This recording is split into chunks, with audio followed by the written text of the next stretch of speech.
Remue ménage. Remue ménage.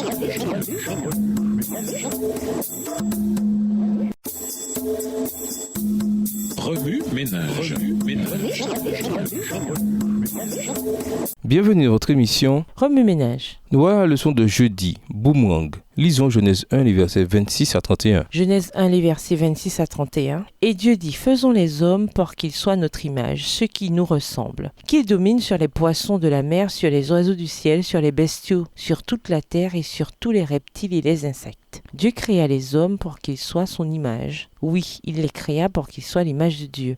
Il les créa hommes et femmes. Dieu les bénit en disant, soyez féconds, multipliez-vous, remplissez la terre, rendez-vous en maître et dominez les poissons des mers, les oiseaux du ciel et tous les reptiles et les insectes. Et Dieu dit, voici je vous donne pour vous en nourrir toute plante portant sa semence partout sur la terre et tous les arbres fruitiers portant leur semence. Je donne aussi à tout animal vivant sur la terre, aux oiseaux du ciel, à tout animal qui se meut à ras de terre et à tout être vivant, toute plante verte pour qu'ils s'en nourrissent. Et ce fut ainsi. Dieu considéra tout ce qu'il avait créé et trouva cela très bon. Il y eut un soir, puis un matin, ce fut le 6e jour. L'un de mes anciens collègues a exprimé son dégoût pour la chanson I Need You to Survive d'Ezekiah Walker. Ce n'était pas dans ses habitudes d'utiliser l'expression très lourde suivante. Pour survivre, je n'ai besoin de personne. Je n'ai besoin que de Dieu. Bien que comprenant ce qu'il ressentait, je lui ai respectueusement expliqué que le corps du Christ doit prendre soin de ses membres, même des plus petits, pour de nombreuses raisons, mais que le plus important est de refléter l'amour de Dieu dans le monde.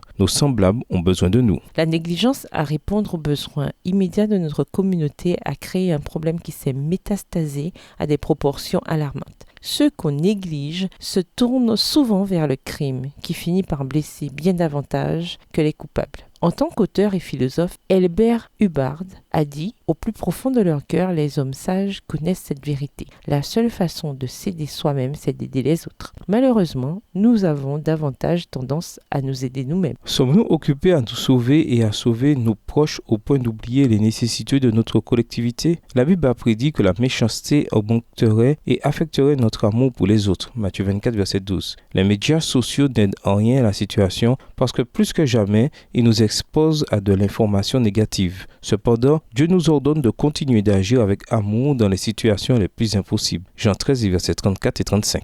Heureusement, notre Sauveur est prêt à utiliser quiconque est désireux de s'oublier pour aimer son prochain comme lui-même. Il est prêt, par notre entremise, à montrer aux démunis de notre société qu'ils ont un Créateur qui les aime et qui désire ce qu'il y a de mieux pour eux.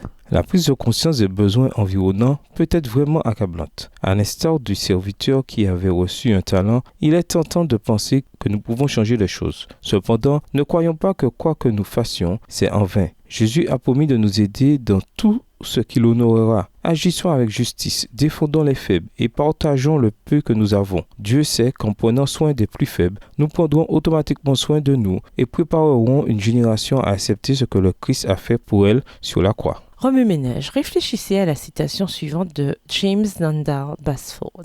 Souhaiter le bien n'est au fond qu'un sentiment charitable tiède. Faire le bien, par contre, est divin. Vous êtes-vous déjà retrouvé dans une situation où vous auriez pu offrir davantage que des mots? Trouvez-vous difficile d'aider les autres, sans-abri, mendiants, personnes âgées, membres de la famille, incroyants? Au revoir. Et à demain si Dieu veut. Remue ménage. Remue ménage.